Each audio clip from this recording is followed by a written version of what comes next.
Welcome to Building the Basics. This is a podcast that is dedicated to helping prospective and first-time firearm owners in their decision-making journey by defining and discussing the terms and concepts that you will encounter in the firearms community to empower you to ask the right questions and determine what works best for you. We want to bring the process to a much more relatable level while removing as much anxiety and uncertainty as possible from your ownership journey. We know that there are many variables in making a firearms purchase decision. In this episode, we're going to cover high-level topics that will get you thinking about your personal situation and why you'd want to purchase a firearm. The goal is to allow you to go into your local gun store and have a productive conversation with the salesperson behind the counter. This is meant to be a very general overview, and we will get into specifics of platforms and use cases in future episodes. So, Marvin, tell us a little bit about why you want to do the podcast.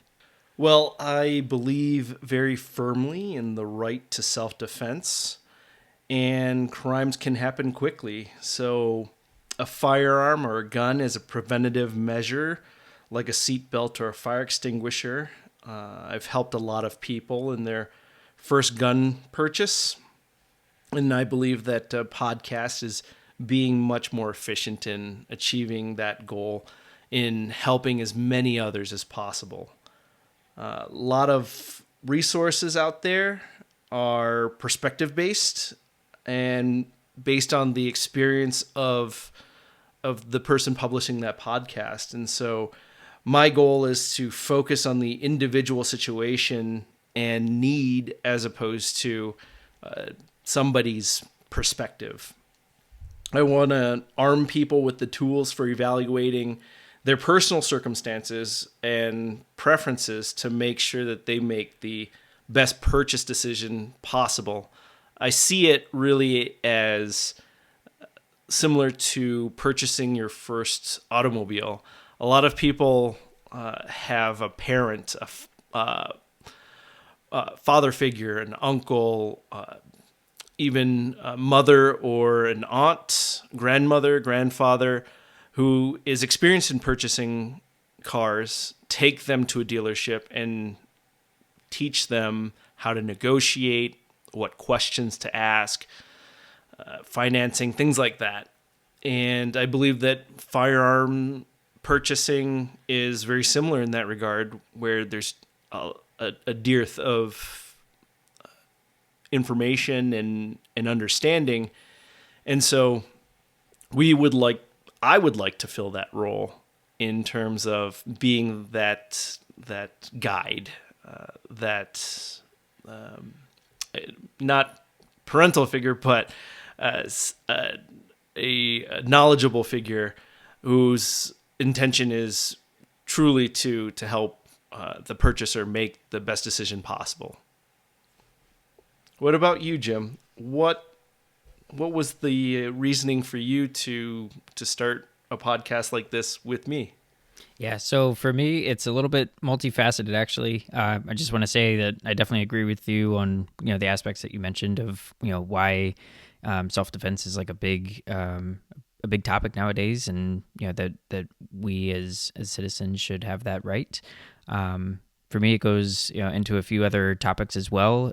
Whereas, like I really enjoy teaching and educating people on the basics of firearm ownership and the shooting fundamentals, especially those who are completely new.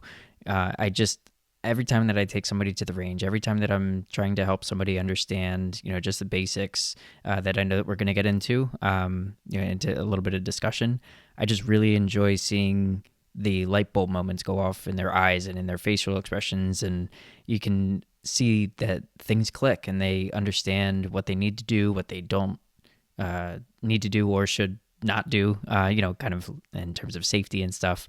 But there's just a lot of educational pieces that I just really enjoy about it. So next on the list is just how I really want to show how fun the shooting sports are, and that there's an enjoyable hobby aspect that people are able to take a look at without feeling like they need to have a huge deep background or a huge deep nitty gritty knowledge of everything about a the technical aspects of firearms.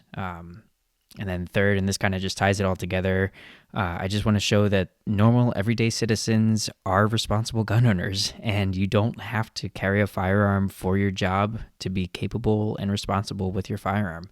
I just think that as civilians, as citizens, we can be and we should be uh, able to have that right for all of the aspects that kind of you and I mentioned.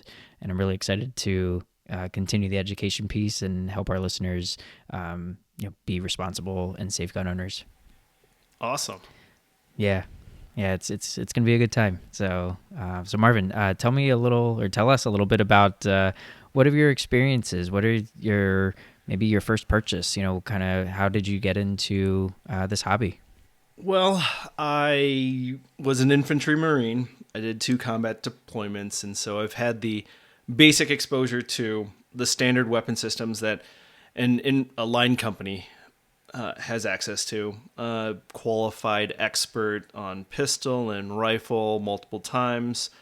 And I actually got out of the Marine Corps and didn't get my first firearm until 5 years later when my wife purchased my first personal firearm for me as a gift.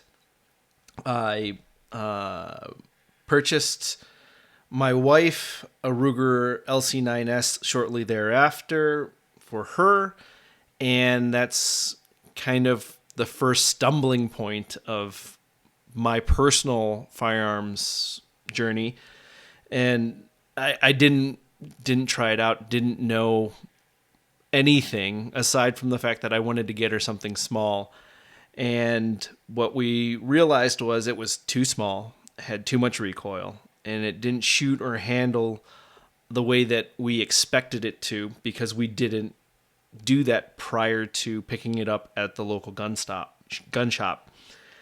And so the big thing for me is coming out of this was to always shoot or handle any firearm that you're looking to purchase, and to find somebody who has something similar or renting it from the range, just to validate your potential purchase, to validate your assumptions about that particular firearm before you spend the money to buy it. It was an expensive gun.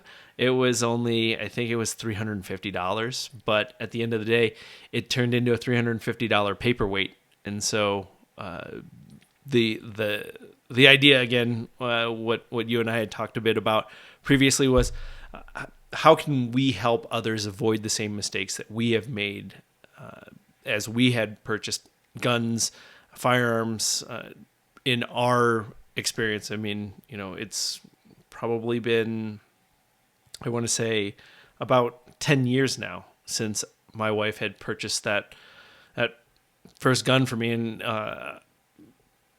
funnily enough, it was basically the rifle that I had carried overseas, just the semi-automatic version. And so, it's been a long journey for me, but it's been a lot of fun, and I've really gotten to see different aspects of it. What about you, Jim? Can you tell us a bit about your experiences and your first purchases, and maybe some of the takeaways from those experiences and purchases? Yeah, so I haven't had any military law enforcement experience, so I'm coming at it from purely a civilian's perspective.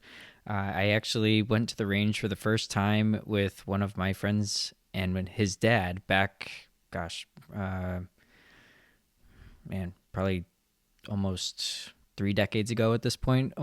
Not exactly, but I mean, it's pushing 25 years ago at least. And I just remember vividly that first time going to the range, and it was just like a whole new experience. It was, we obviously focused on the safety aspect, especially being, younger kids at that point in time. The father at that point, he was in the Air Force. He's since retired, but he had been around like he had been around firearms, for his job and everything like that. So he was willing to take his son and myself, and we got to have an enjoyable time. So that was the first actual real exposure to it at the range. But then fast forward probably about a decade, and that's when I took my first actual formal training class. And I didn't know really what I wanted to shoot. I didn't know what I was going to buy. I had no idea at that point. But it was just a handgun 101 class, and I enjoyed the gun that I shot during that class. And then once the 102 class was done, so I'd taken 101, and then I took 102 not too far into the future. I took the 102 class, then I actually purchased the same model of gun that was in both the 101 and 102 class because I was just comfortable with it. Now, that's not a bad thing to do because I kind of did exactly what you're talking about. You want to try before you buy, right? So the thing that I just didn't take into consideration, though, was I was just looking for something at the time to do continued training classes, maybe look into some home protection, home defense. And then as the years went on, I researched more, learned about different brands, learned about different sizes of pistols at the time, and got more into competitive shooting, started carrying concealed. And then, okay, now I'm realizing that there's a whole lot of different firearms that are better suited for different applications. So I'm not saying that the first purchase was a bad purchase. I just am saying that the first purchase was the best decision for me at the time. And then once you got to learn more about different applications, there are better guns that are suited for different situations. So I don't regret it at all. I still have it. I still enjoy shooting it from time to time. It's just definitely not my go-to, which is perfectly fine. I just enjoy it more so from the sentimental aspect at this point. But it's still a fun pistol to shoot for sure. And I think you touched on a lot of things there, Jim, that I think for a lot of first time purchasers, it's something that they may not be considering for future use. So I'm assuming that there are people who are going to have, hey, I want to buy for self-defense. I need a gun to defend my home, or I want a gun to defend my home. I want a gun that I can carry concealed out in public because I work in an area that makes me feel unsafe.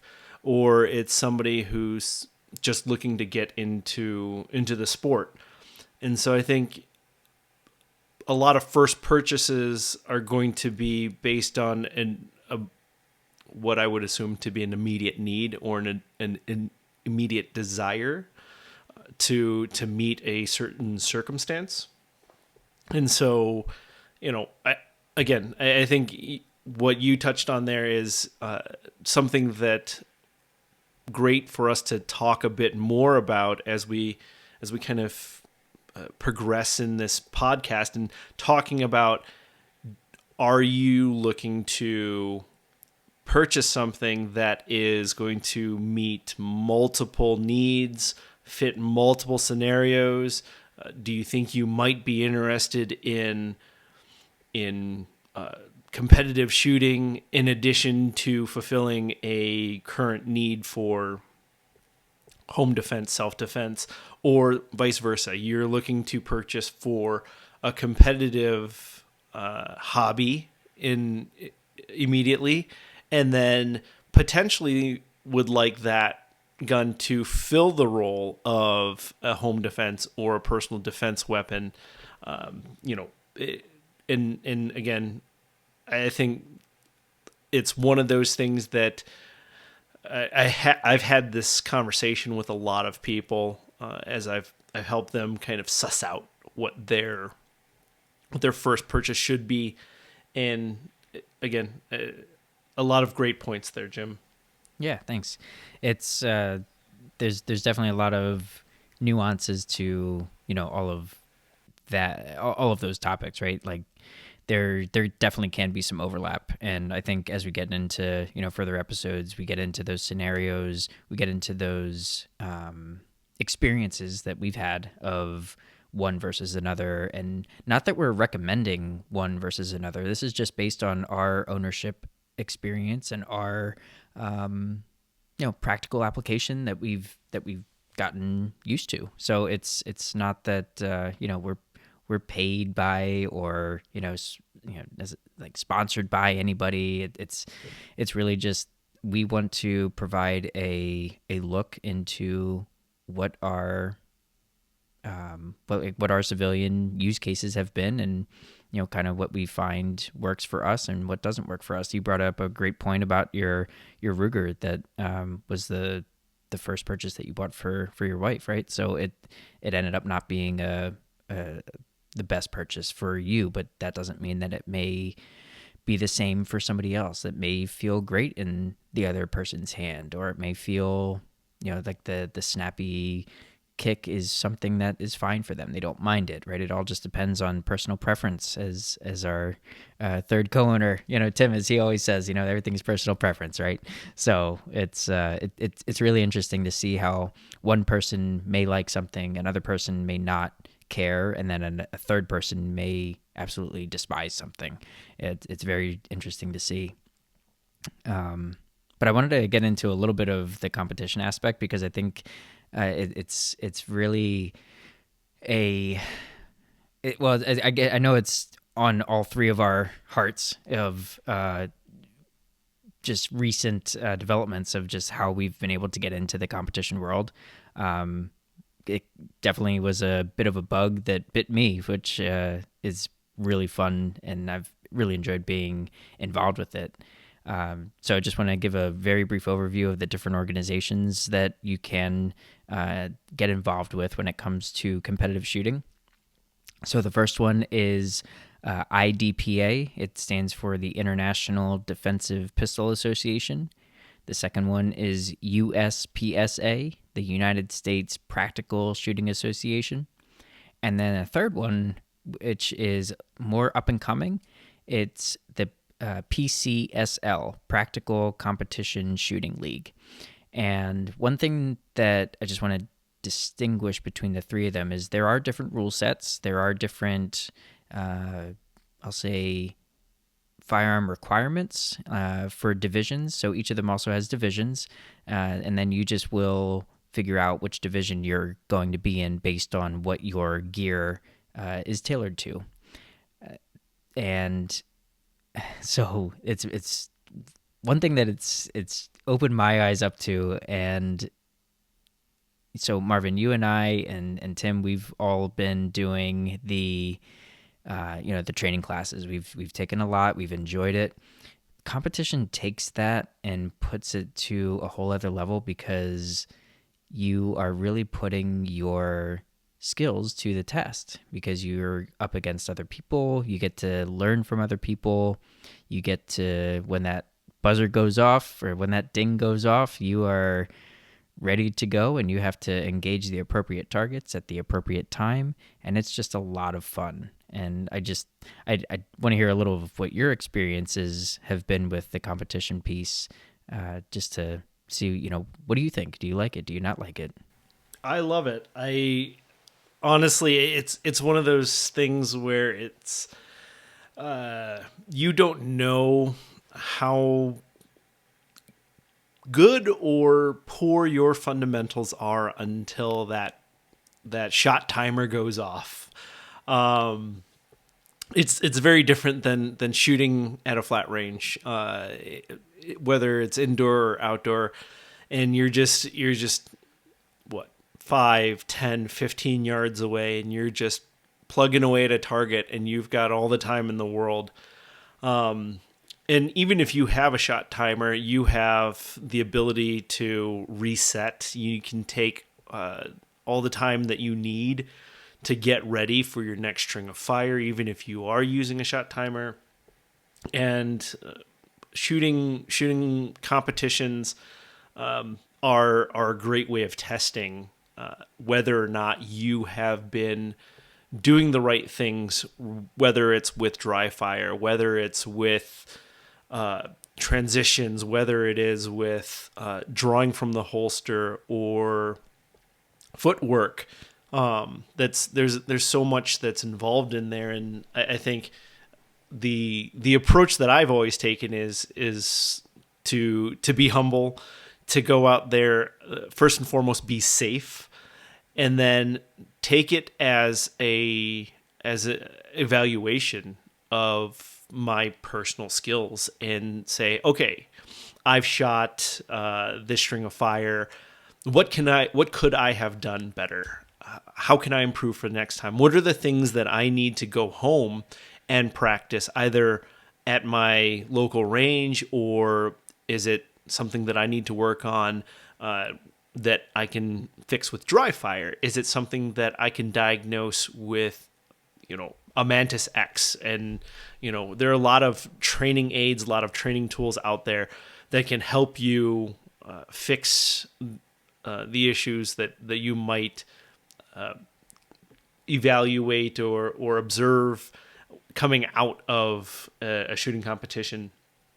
So I encourage everybody to do it. And I think the other piece of it is you get to meet a lot of great people, right? You get to see a lot of different guns that people are running for competition. People are generally very happy to talk to you about what they've built or what they've bought.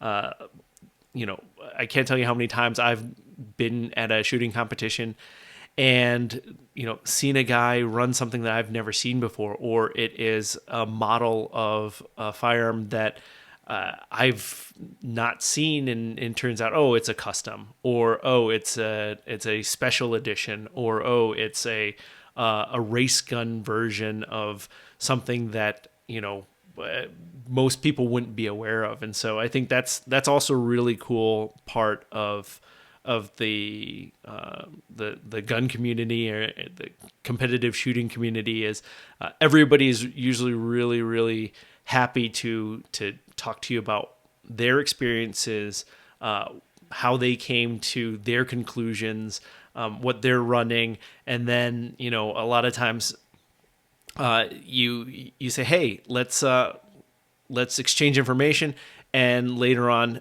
take their piece out for a spin at the local range or whatever it is, and see if that's something that was right for you. I've done that a few times, and I've come away with some pretty great perspective, as well as it's influenced a few of my purchases in the not so distant past. What about you, Jim? What do you think about that? Yeah, you bring up a funny piece, and it made me smile. So it's funny how you're absolutely right, where they really like talking about the hobby, whether it be the competitive aspect of it, or if you're just at the range, in your lane, and you see somebody walk in with a particular gun. It could be rifle, shotgun, pistol, whatever it is. Maybe, like you said, it's something you've never seen before. But then you go over to that person and you say, hey, excuse me, I just wanted to ask you about that rifle or shotgun or pistol, and say, is that a something or other, or what is that? I've never seen that before. I've never encountered somebody who is not willing to talk about their guns. Like, people are thrilled that you engage them in a conversation, and it's funny to witness, but it's so true how people treat guns like the hobby that it is. And I think, Marvin, you've said this before, it's like it's like a car show where people will stand around and talk about their cars, and they'll have their little placards in front of the cars. Obviously we don't have placards in front of our guns when we're at the range, but it's the same thing with the gun community as the car community. They enjoy meeting other enthusiasts, or the quote unquote gun guys or gun gals or whatever. But it's a bonding over the hobby, and it's an educational piece too. So it's just going back to what I said at the beginning of how I just really enjoy helping people learn about the hobby, and it's just so enjoyable to see that and continue to, like you said, network with people, exchange information. Hey, let's, you want to go to the range sometime, and do you want to try this pistol or this rifle that I have, and we can have some fun. So it's just a great a great time, and I I've learned so much from people. I've learned a ton from you. I've learned a ton from Tim, people at the local gun shops, but also have met a lot of friends. And it's a, like I said, it's a bonding aspect. It's a ton of fun. Well, and I think part of it is that when we're talking about the community, right, the gun community, firearms community, a lot of folks will think about the, I guess, the more the caricature that they see on the internet, the Tactibros, or the from a cold dead hands type folks. And I think when you go to the local range and you start going regularly, or you go to a gun store and you go in and you're buying ammo, and you strike up conversation with the salespeople, with other patrons of the store. I think that is for me what the true gun community is, and it isn't the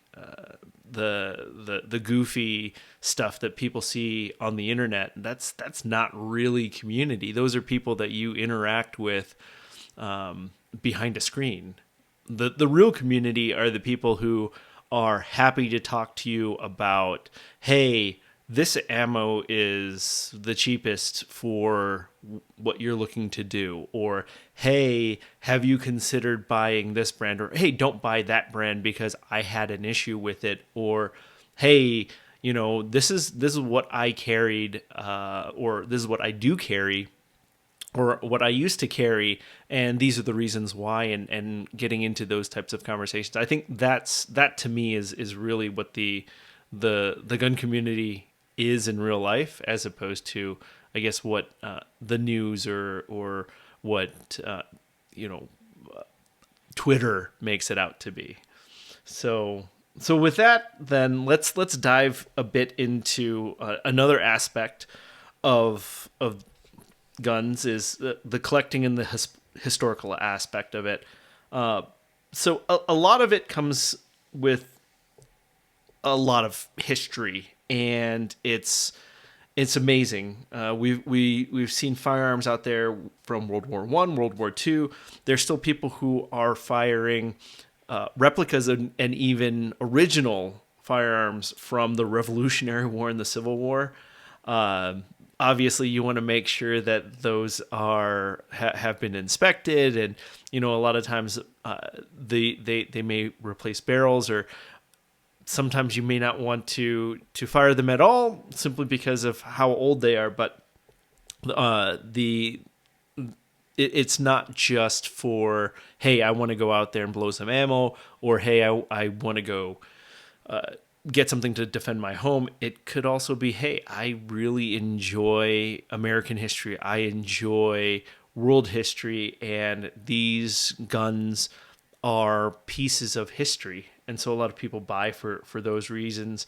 Some of the more recognizable pieces, right, would be an M1 Garand, Lee Enfields from World War II. And the interesting thing for some of these guns is that you can actually get them, the original guns, through a government program called the Civilian Marksmanship Program, the CMP.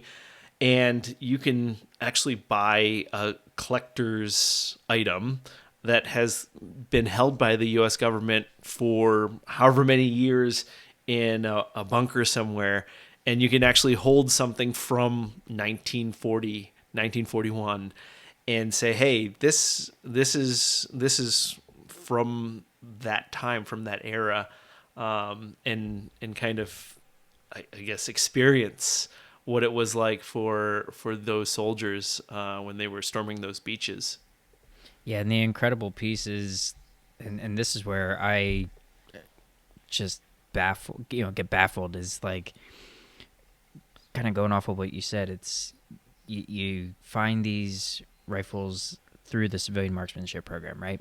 And they can range in quality standards. Like there's, I don't know, don't hold me to this, but it's 4 or 5 different quality standards that they'll have listed out, and it's different price points, of course, depending on whether it's poor or if it's really good quality, right? So it's a wide range, but regardless, it will humble you when you are either looking to purchase or if you have purchased that World War II rifle, whether it's the Garand or the Lee Enfield, and you think, where was this rifle?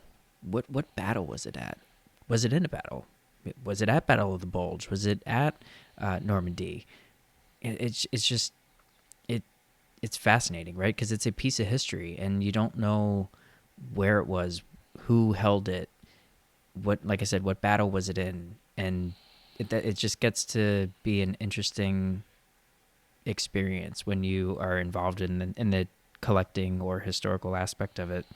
It's funny because not funny, haha, but it's ironic because I actually was just at the my local gun shop the other day, and I was able to talk with one of the guys that work there, and he introduced me to something that he just purchased. It's an Arisaka Type 99, which was in the South Pacific. And I had never actually seen one in person. I had heard of them. I've seen them online, and I was like, oh my gosh, I've never seen one of these. This is great.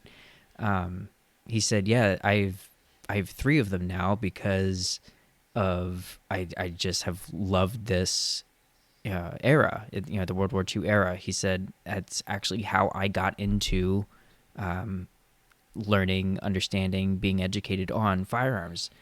And that's a story that I've heard many times, is how people get into the hobby of, like the firearms hobby of the historical lane, right? So they don't always have your story or my story. There's different stories for everybody. Are there similarities? Sure. But, here's a guy, working at a local gun shop, loves firearms as a hobby, and he was introduced because he loved history.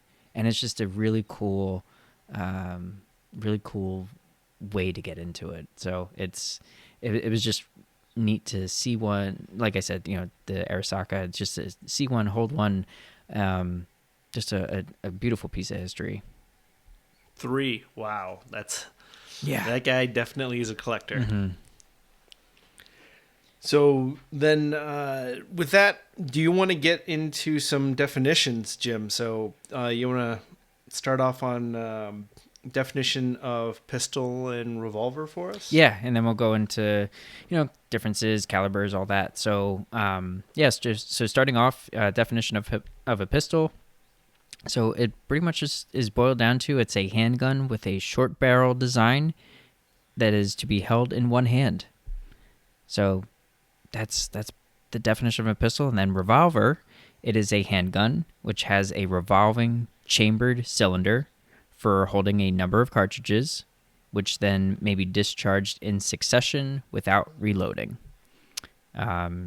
So as you may do some research or Google images or something like that, you may find out, revolver looks like this, or, semi-automatic pistol is, slightly different. No, it's actually very different. So it's when you look at those images, when you see them in your local gun shop, you'll then be able to put those definitions to, going from your brain to, seeing it with your eyes. So what are differences between semi-automatic pistols and revolvers? So you'll hear some terminology differences when it comes to the size and barrel length. So on the smaller end for the semi-automatic pistol, you'll hear the term subcompact, which could be about 3 inches or so for the barrel, all the way up to what they call full size, which could be anywhere from about, depending on brand and the model, it could be about 4.5 to 5 inches or so. Then on the other side, you got revolvers, which you'll hear the term snub nose for those smaller designs. And then that actually goes up to some very interesting looking, like super long barrel lengths that revolvers have. Kind of neat to see when you're in the store looking at them. But you'll see the majority of revolvers being about between like 3.5 to 5 inches or so. And then semi-automatic pistols are magazine fed versus a revolver, which is fed through a cylinder, as we heard in that definition earlier. There's also what they call 5-shot, 6-shot, or 7-shot revolvers. Just means how many chambers there are in that cylinder for holding those cartridges. And then you'll notice when you look at a semi-automatic pistol and revolver side by side, you'll see that the grip itself is also very different. But we'll talk about that in our All About Pistols episode that we plan on releasing. Then for pistol calibers nowadays, most that you will see in the general public will be chambered in 9mm for all intents and purposes. That's pretty much the standard nowadays. And I use the term standard very loosely. It's not like an actual standard. It's just what you see most of.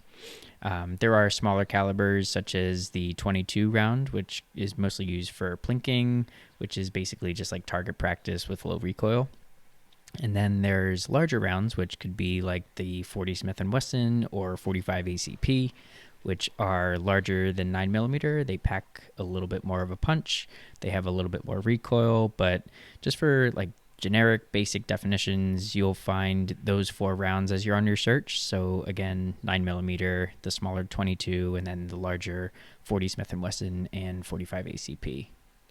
Well, and I just want to point out that for revolvers, they're generally more frequently chambered in 38 or 357, and those are going to be the ones that folks are going to be hearing when a revolver is referenced.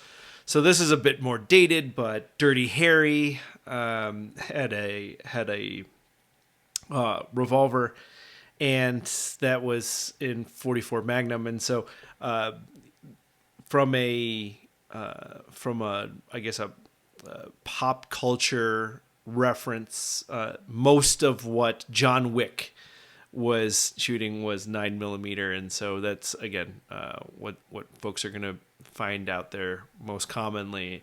So thanks for that, Jim. Yeah. So going from pistols, let's go a little bit more into the long guns. So do you want to start with the definition of a rifle?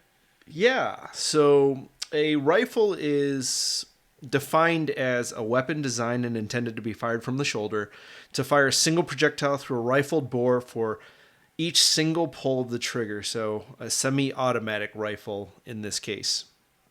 So there are a lot of different rifle types. What a lot of people are going to be familiar with would be your standard hunting rifle, which is a bolt action. Your lever actions, which you see in your cowboy shows where they shoot and then they have to actuate a lever. And then your semi-automatic rifle, which basically is your standard AR-15. So you don't have to actuate a lever or actuate a bolt to get the next round ready to be fired. You just pull that trigger, let go of that trigger, and you pull that trigger again. Very similar to how pistol and a revolver operate. There are manual versus self-loading. So self-loading again is semi-automatic. Manual loading is what the bolt action and the lever action would be considered. And then I had already talked about the AR-15, but another popular semi-automatic rifle that a lot of folks may be aware of would be the AK variant, most commonly the AK-47, which is stands for Automat Kalashnikov, so an automatic rifle made by a gentleman with the name Kalashnikov who invented it. What you're going to find in the U.S. are semi-automatic versions, again, of the AK-47 or AK variant. The AR-15, I talked about what what AK stands for. AR-15 stands for Armalite rifle.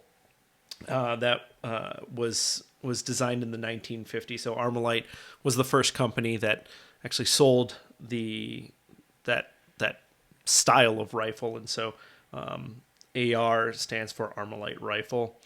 Some common calibers that folks will find for rifles would be, again, you'd spoken a bit about it previously, plinking ammunition 22, intermediate cartridges, which would be what a lot of people are going to hear, 223 or 5.56 or 5.56 NATO, which is what AR-15s are generally chambered in.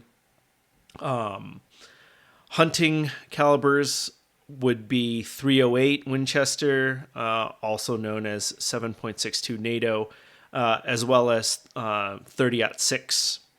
And then finally, you've got your pistol caliber carbines, also known as PCCs, and those are rifles that are chambered in 9mm. So you'll see a rifle with a 9mm magazine sticking out the bottom of it, and that's generally what you'll see. A lot of that is in competition shooting. It's growing in popularity with regard to home defense. So that's rifles in a nutshell. So let's move on to shotguns. Jim, you want to do the honors on this one? Sure. Yeah, so shotgun, the definition of that is going to be a weapon designed or redesigned and intended to be fired from the shoulder using a shotgun shell to fire through a smooth bore, either a number of projectiles such as bird or buckshot, or a single projectile such as a slug for each pull of the trigger.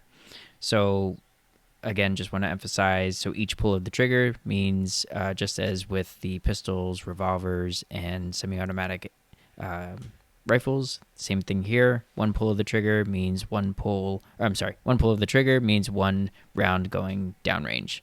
So we'll get into three different types of shotguns. You have break action, which kind of the pop culture reference for any of those folks who know Elmer Fudd. That would be the type of shotgun that he uses when he's hunting wabbits. So then you got the pump action, which is something that you have to rack every time. And then you have the semi-auto shotgun, which is magazine fed. Getting into calibers, you have 12 gauge and 20 gauge. So 12 gauge in our purposes now is going to be considered the standard in the shotgun industry, or in the shotgun family of how I said earlier, 9mm is kind of the standard that you're going to see with pistols. Well, 12 gauge is going to be the kind of standard that you see with shotguns, pretty much just because it's what you're going to encounter overall in the vast majority of shotguns at their local gun shop. And then the 20 gauge is going to be lighter recoil. It's for smaller folks in stature or those who may be recoil sensitive. However, there are also low recoil 12 gauge rounds that also exist, which gives you a little bit of the pros of both the 12 gauge and the 20 gauge. You just get a little bit less of the kick that the 12 gauge would have. So then getting into the types of shotgun rounds, you have birdshot, which is small pellets, and then there's also with that there's the light recoil that's good for practice. There's buckshot, which is fewer of those pellets, but they are larger, and you would find those being used for more large game or self-defense. And then there's a slug, which is just one, for lack of a better term, and not to reuse the same word, but one slug that you are firing out of the shotgun, and that would be really for large game as well. So Marvin, did I miss anything on there? Just a quick note, for pump actions and semi-automatic shotguns, those are generally tube fed, so there's a tube that holds the shotgun shells underneath the barrel. And then it is possible to find magazine-fed semi-automatics and even magazine-fed pump shotguns out there, but those are generally a bit rarer. So just a point of clarification in case anybody is paying a ton of attention and walks into their local gun store and says, "Hey, I would like a magazine-fed shotgun." They may say, "Hey, we're gonna have to special order that for you," and I didn't want them to be confused and say, "Wait, why do I need a shotgun that's special ordered?" Yeah, no, that's a good point. I honestly like the local gun shop that I have here kind of spoils everybody that goes in there because they have a little bit of everything. So I'm just so used to seeing an entire wall of everything. So no, that's it. That's No. There are plenty of really, really cool magazine-fed shotguns out there. Yeah. I don't know that they're inside of the price range for most of the public though. That's a fair point. Yeah. It's a very fair point. So yes, thank you for the clarification. Absolutely. So let's go into some of the extremely important topics we have is gun safety. So do you want to go over the four rules of gun safety? Yeah, so the favorite that I have, and I know it is also a favorite of yours, Jim, is Cooper's Law. So Cooper's Law has 4 parts to it. Number 1 is treat all guns as if they're loaded. Number 2 is never let the muzzle cover anything that you're not willing to shoot. So the muzzle in this case is synonymous with barrel. So don't let the barrel point at anything that you're not willing to shoot. The third part is keep your finger off the trigger until the sights are on the target. And the fourth part is to be sure of your target, what's in front of it and what's behind it. And so that last piece is something that I think as a responsible gun owner is something that we want to make sure that we're being aware of, because if you don't have that awareness of what's in front of your target or what's behind it or what might be potentially moving in front of your target, that increases the chances of your bullet going into something or somebody that you don't intend for it to go. And so it's one of those things where, when I was in the Marine Corps, we would stop ranges because we would have deer wandering behind targets or in front of targets. And we always had that awareness. And so we would always call ceasefire and have the range go cold when, there was anything that we didn't intend to shoot. And we certainly were not out there to hunt deer. So we would certainly call a ceasefire. And so I think number 4 is something that may not be very top of mind for folks, but very important nonetheless. The next part would be clearing firearms. So Jim, why don't you go over a few thoughts on clearing firearms for the audience? Yeah, absolutely. So I just want to give a shout out to the Sig Sauer Academy in Epping, New Hampshire. This is actually where I took my Handgun 101 class. Like I said, probably 12 years ago at this point. So they have allowed us to use their definitions of what clearing a firearm means and is. So this came right from the Handgun 101 book that came with the class. So again, just thank you to the SIG Academy for allowing us to use their information. So this again came from the handgun class, and while it is transferable to the other platforms, I just want to stress that this is strictly for discussion about a pistol. As you get to learn and understand rifles and shotguns, you can see how and where it is applicable to use these concepts, but I'm just going to go over this as it is related to clearing a pistol. So number one, it is important to remember that ammunition can be located in two places in a semi-automatic pistol. You have the magazine and you also have the chamber. And both must be empty before the pistol is considered unloaded and clear. So step one, if there is a magazine in the pistol, you want to remove the magazine and set it aside. Step two, without blocking the ejection port, you want to rack the slide to eject any cartridge from the chamber that is in there and let it fall to the ground. Key point is you do not want to attempt to catch the cartridge, and that is really from a safety perspective. You don't want to try to think, okay, I'm going to catch the cartridge so that it doesn't hit the ground, and then a bad accident can happen. Just let rack the slide, let the cartridge eject, and let it fall to the ground. So step three, you want to manually lock the slide to the rear by retracting the slide, holding it to the rear, and pushing up on the slide catch lever. Step four, ensure that the muzzle stays pointed in a safe direction. Your finger is off the trigger, and from here you will perform a visual and physical inspection of the chamber and magazine well by inserting a finger into the chamber. You will do this twice to ensure that the weapon is clear.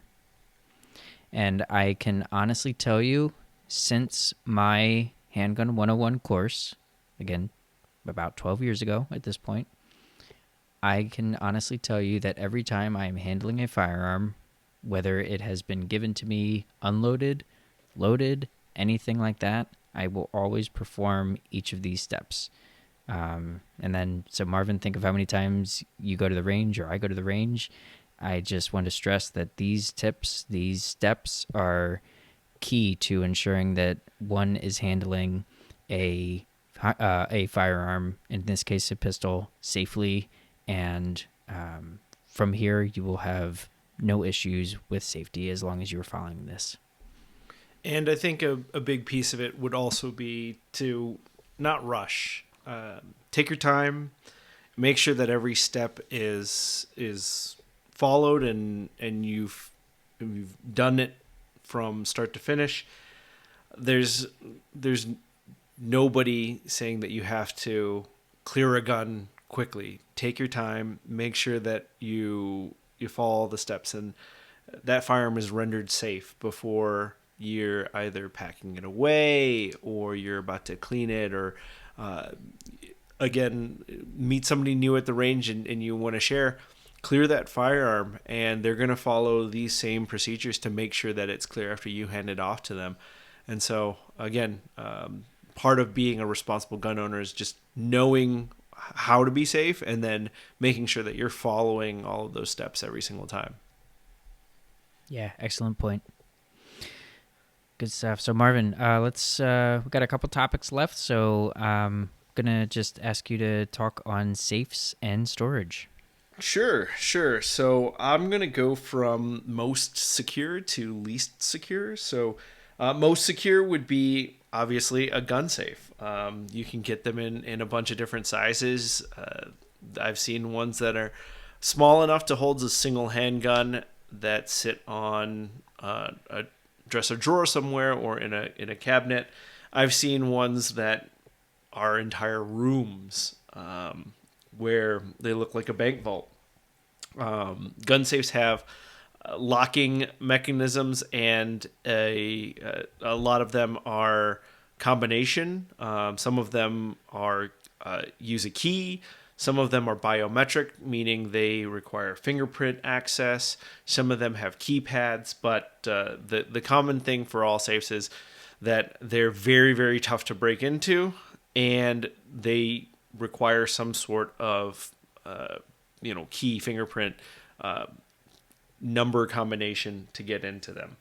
Next would be locking containers. So a locking container would be like a lockbox or cabinet, and so I think a lot of folks would be familiar with like a tool cabinet at work. They're made out of sheet metal.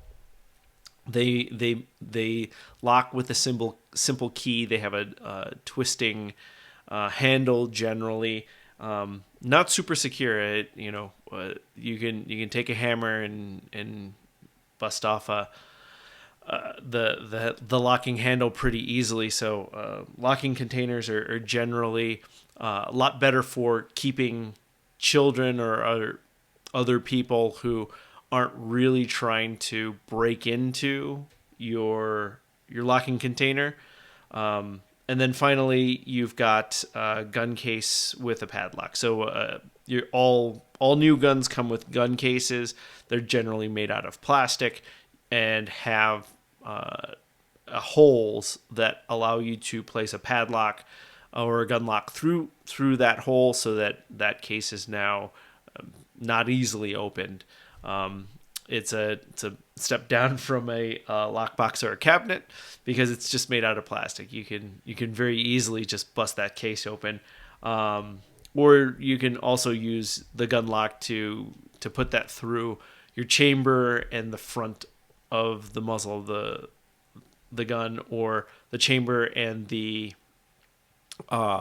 magazine well.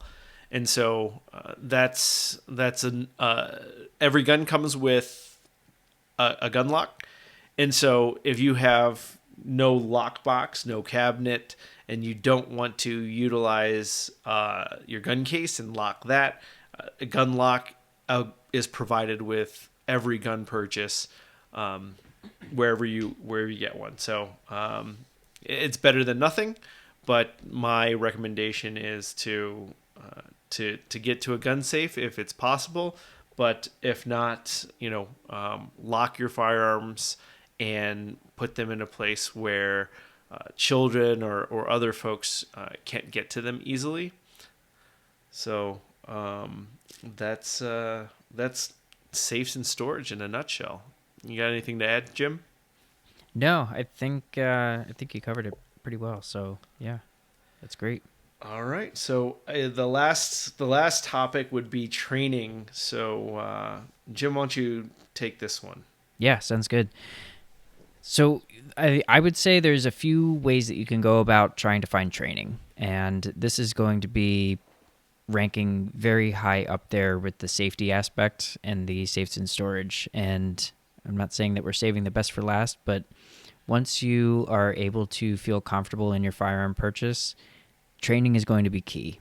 And it's something that all three of us are going to be stressing throughout this podcast of why training is so important. And you're going to maybe have to do a little bit of research. Hopefully it's not going to be an arduous process for you, but finding quality trainers is going to be of utmost importance.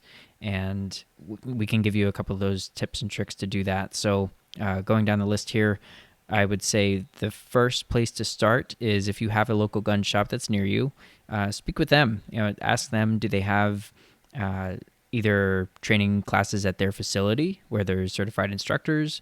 Do they partner with certified instructors? Maybe they only have a showroom where they will sell firearms out of, but hey, we partner with this instructor who lives in the next town over, and we run classes with them or something like that. It's somebody that they can recommend.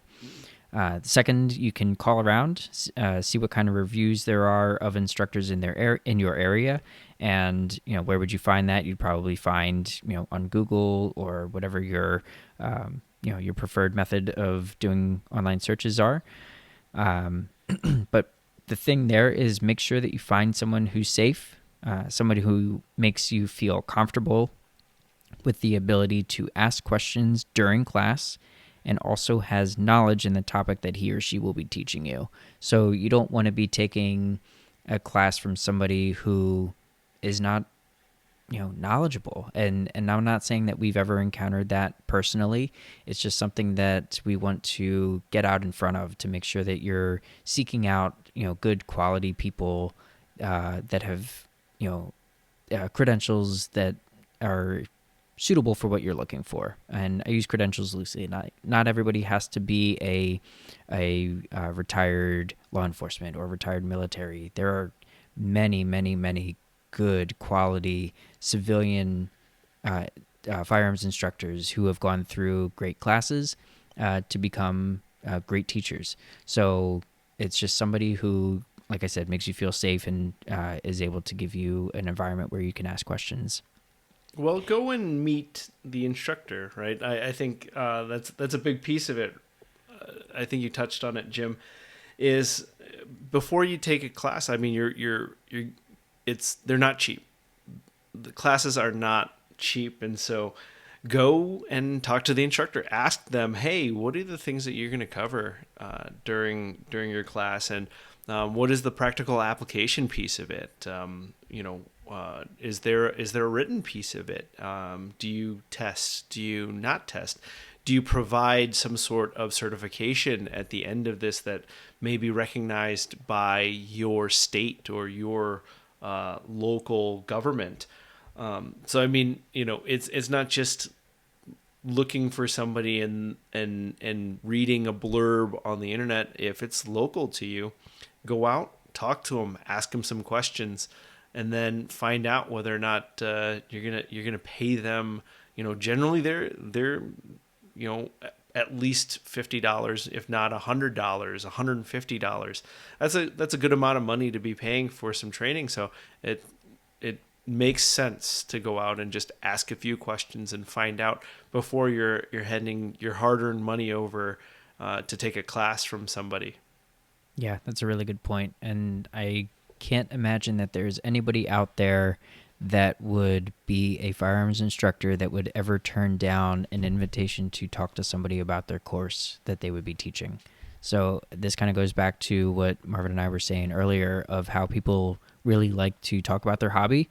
Well, if you're going to talk to an instructor, I bet you that the instructor will be glad to talk to you about the class that he or she will be teaching in order to not only have somebody in his or her class, but also just somebody that is willing to learn. If you're a prospective student, they're gonna want to make sure that you're gonna get what you need out of that class. And there are times when the person may not be teaching what you are needing, and they may say, "Oh, I don't think my class is going to give you what you need. Talk to this person, or let me give you somebody who is going to steer you in the right way." Like that just continues what we've been kind of harping on, is that this is that once you kind of understand the community, people are extremely nice and they want to give you what you need in order to be a responsible and safe gun owner. And then the last piece, it kind of goes with the searching online, but this is a really cool, continuously growing site. It's called shootingclasses.com. And we are going to put this in our little episode blurb, but it is constantly growing, like I said, and it houses the classes and instructors in different levels of training.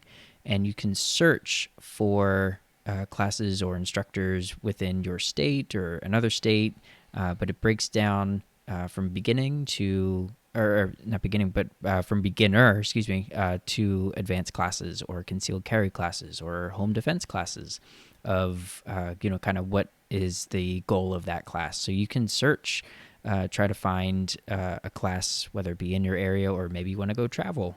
You can find classes that are in other states. So it's a really great resource, and the three of us, we've been able to take classes from people who are hosted on that site. We've had extremely wonderful experiences with them. So we've had personal experience with that site and using it, and the instructors that are hosted on there. So definitely encourage you to do any of those methods. And we look forward to continuing all of these topics in greater depth because, as we said at the beginning, this is just supposed to be a brief overview of a lot of the high-level topics that we wanted to cover. But Marvin, anything that you'd like to add before we close out? Well, I just wanted to thank the listeners who've made it to the end of the episode, and I know that we've been very, very general up to this point around guns and what all of the terms are. And honestly, this episode is really meant as a primer in case you are needing some just general information to go and make your first purchase. But to give a flavor for the listeners on what future episodes are going to be.